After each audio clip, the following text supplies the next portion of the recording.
नमस्कार किसान साथियों, आपका स्वागत है हमारे चैनल किसानों का साथी LS में। मैं धर्मेंद्र शर्मा आपके लिए लाया हूं एक ऐसा बिजनेस आइडिया जो कि युवा किसानों को बहुत ही फायदे का सौदा है, क्योंकि युवा आज का किसान परंपरागत खेती को छोड़कर कुछ नया करना चाहता है।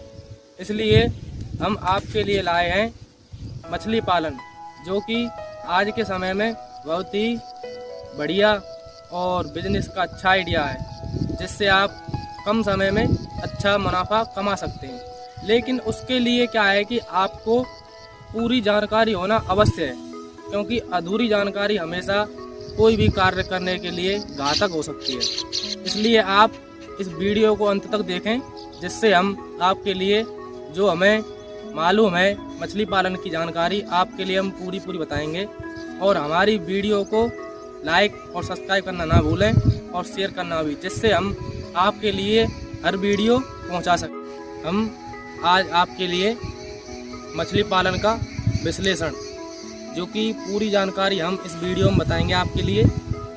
देखिए, आपको सबसे पहले माटी देखनी पड़ेगी, क्योंकि आप जहां तालाब या पोखर खोदेंगे वहां पर आपको चिकनी माटी होनी चाहिए। चिकनी मतलब काली मिट्टी। उसके लिए क्या है कि उसमें पानी को आप जैसे इकट्ठा करते हैं उसमें मछली पालन के लिए, तो वह पानी जल्दी सूखता नहीं, और जो रेत होता है उसमें पानी जल्दी खत्म हो जाता है। और सबसे पहले आपको जहाँ पर भी आप मछली पालन शुरू करें वहाँ आपके लिए पानी की उचित व्यवस्था होनी चाहिए। यह सबसे पहला कदम है मछली पालन के लिए। उसके बाद में आपको पोखर की खुदाई करवानी है, जैसे JCB या ट्रैक्टरों के द्वारा भी आप उसको खुदवा सकते हैं।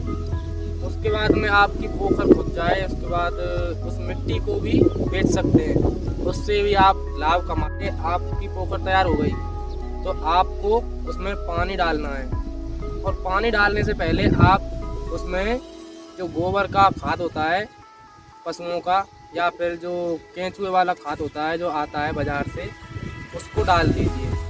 लेकिन एक काम आप अवश्य कीजिए कि उसमें जो तिरपाल होती है, जो अब सरकार ने चलाई है बहुत सी स्कीम पोखर खुदवाने की, इसमें सरकार सिंचाई के लिए या फिर मछली पालन के लिए तालाब खुदवा रही है, उसमें तिरपाल लगाकर और जाल लगवा कर दे रही है। तो तिरपाल में कभी भी मछली पालन नहीं करें, क्योंकि जो मछली की ग्रोथ होती है वह बहुत ही धीमी होती है। उसमें ऑक्सीजन की कमी के कारण मछलियों कभी मछली मर भी जाती है उसमें।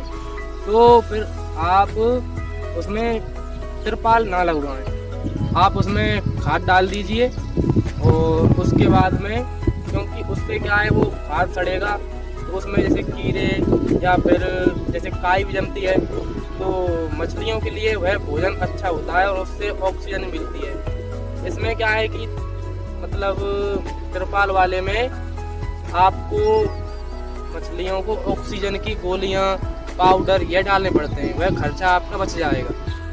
तो हम बताएंगे कि मछलियां मतलब आपको डालनी है तो कितने प्रकार की मछलियां होती हैं, जैसे कतला, ग्रास, कार्प और सिंगाड़ा, IMC 13, सिल्वर, बहुत प्रकार की मछली पाई जाती हैं। हमारे भारत देश में करीब 2500 प्रजातियाँ पाई जाती हैं, जिनमें से 1570 के लगभग समुद्र में पाई जाती हैं, और बहुत सी मछलियाँ जो हैं वो पाली जाती हैं जैसे पोखर तालाबों में।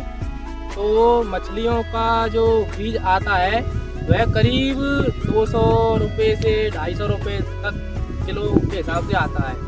वह बीज आपको मिल जाएगा जैसे सहारनपुर, आगरा, दिल्ली, और यहाँ पर बीज आपको मिल जाएगा। यह बीज जो बच्चों का होता है, ये हैचरी से बोलते हैं इसको, हैचरी मिलता है। तो आपको अगर कभी भी आप बच्चों को लाएं तो कम से कम जो उंगली होती है लगभग 3 इंची की, इससे छोटा बच्चा नहीं लाएं। तो आप अगर बच्चे को लाएं तो इतना बड़ा लाएं। उसके बाद में आप जैसे कोई बच्चा ला सकते हैं। हम जैसे राजस्थान के भरतपुर ज़िले से बोल रहे हैं, तो आप यहाँ पर हमने डाल रखी है IMC 13 और सिंगाड़ा मछली है, तो इनको हमने पाल रखा है। तो जैसे आप बच्चा ले आए, आप बीज ले आए मछलियों का, तो उसके बाद में आपको मतलब जैसे उसमें डाल दिया, तो आपके लिए हम 2-3 फायदा यह बताएंगे कि आप जो उनको दाना खिलाते हैं, अगर वह आपको नहीं खिलाना पड़े, आपकी वह भी लागत बच जाए, उसके लिए आपको क्या करना है कि जो बतख होती हैं, इनको बहुत से लोग सोचते हैं कि ये मछलियों को खा जाती हैं, लेकिन ऐसा नहीं है। और आप जैसे बतख को लाएँ, 1 महीने के बच्चे को लेकर आए, 15 दिन अपने घर पर रखें उसको, उसके बाद में आप उसको पानी में छोड़ दीजिए। उससे क्या है कि मछली उस बतख को देखकर भागती है, क्योंकि उसको डर लगता है कि मुझे कहीं खाना जाए। इसी वजह से मछली अगर जैसे शरीर व्यायाम करता है मछली का, उससे वह जल्दी अपना आकार बड़ा ले लेती है।